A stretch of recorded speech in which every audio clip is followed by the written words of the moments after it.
ঢাকাই চিত্রনায়িকা প্রার্থনা ফারদিন দিঘি বড় পর্দায় শিশুশিল্পী হিসেবে যাত্রা শুরু করা দিঘি এখন নিজেকে গড়েছেন একজন পূর্ণাঙ্গ নায়িকা হিসেবে। সময়ের সঙ্গে সঙ্গে বাড়ছে তার অভিজ্ঞতা ও সিনেমার সংখ্যা। গেল রোজার ঈদে মুক্তি পাওয়া জঙ্গলি সিনেমায় তার অভিনয় ছিল বেশ প্রশংসিত।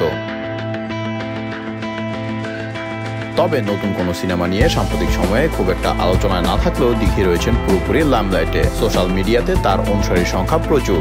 নিয়মিতই বিভিন্ন মুহূর্ত শেয়ার করে থাকেন তার ভক্ত অনুরাগীদের সঙ্গে। বেশ কয়েকদিন ধরে যুক্তরাষ্ট্রে অবস্থান করছেন দিঘি। সেখান থেকে তিনি দেখা করেছেন বাংলাদেশের নানা তারকার সঙ্গেও, যার মধ্যে রয়েছেন সঙ্গীতশিল্পী জেমস। এছাড়াও সেখানে কাটানো নানা মুহূর্ত ভাগ করে নিয়েছিলেন দিঘি।